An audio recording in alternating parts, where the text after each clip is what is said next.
Hi, welcome back to Vintage Fashion Hat Chat. I'm Norma Shepherd, director of the Mobile Millinery Museum and the author of 5 books on vintage fashion, including 1,000 hats. If you're a hat collector, you may be interested in all things we do here, examining vintage hats, why they look the way they do, where to find them, how to clean them, how to store them, how to reproduce them. Also, if you're interested in any of the Millinery Museum's activities, we are in a bit of a hiatus right now because of COVID, but our normal activities are to present installations and exhibitions at a number of facilities, and also to do retrospective millinery fashion shows and other vintage fashion traveling shows. Anyway, let's get back to the topic at hand. Today I want to talk about another old film that we can use to help identify hats from, I think it's 1943. Yeah, it's a movie called Let's Face It. And once again, the early 40s, of course, was an era of wide variety of millinery, supported, prompted, encouraged through the film industry and a lot of other activities as well. Milliners were working hard to promote their business and millinery in general at a time when women were starting to sometimes go hatless. It provoked some interesting responses from the millinery industry. I will tell you about, I think I've chosen 4 hats from our I have chosen 4 hats from our archives that are similar to some of the hats I've selected from this film, and I have time-stamped where you will find the hats I'm talking about in the film.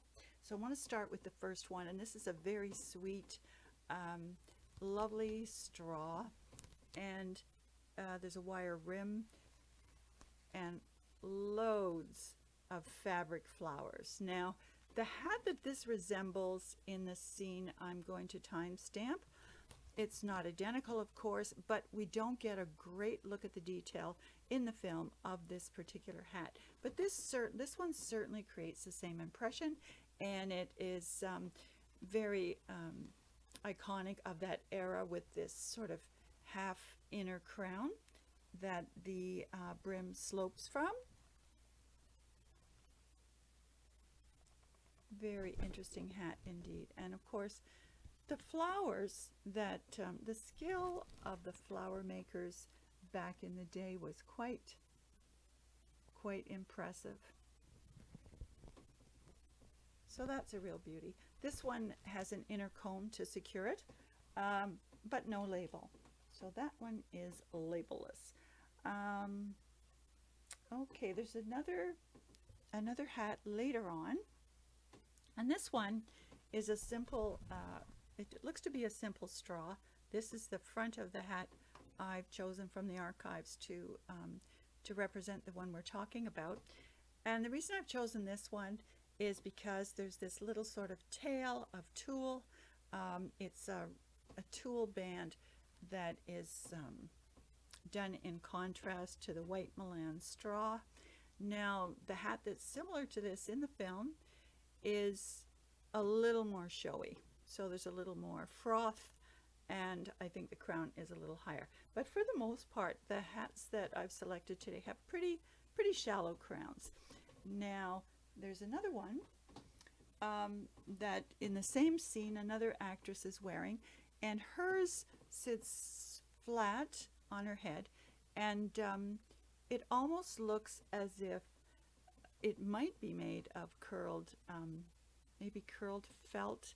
Difficult to tell, but it is a small hat with a shallow crown, and this hat from that same era creates a similar look. Now, the way they've done this one is with a very open weave navy straw, and the brim, which is veiled, is trimmed under the veiling with some beautiful rayon silk ruffles. So that adds contrast in color and also texture. And then we have the veil. And I think at some point in this film, I could be wrong, but the actress I think, of course, my focus is on the hats, but I do seem to recall that at some point in the film, one of the actresses says, "I should have worn my hat with the veil." And maybe this is it. I'm really not certain because, as I say, my focus is always on the hats. Now, there's another hat further on, and it is very simple. The actress is wearing a ponytail, and this hat sits smack at the back of the crown above her ponytail, which is kind of interesting. So I've selected this red one. It's just a very small rounded crown that could sit at the back of the head, and this could be worn over a ponytail. And then this is what you see, this trim, the trim around the brim. And this is in keeping with a sort of a short or shallow rounded brim that so many of the hats from this era did have.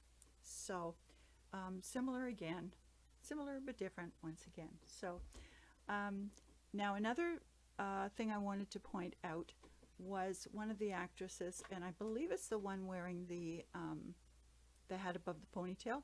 Again, I could be wrong, but she wears some wonderful gauntlet gloves that were very popular during the era as well.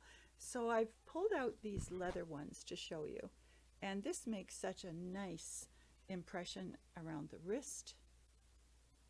Beautiful handmade, hand-stitched leather gauntlet gloves. And if you're interested in other aspects of vintage fashion, let me know in the comments if you'd like me to do anything on gloves or different, beaded dresses from the 20s or other aspects of vintage fashion.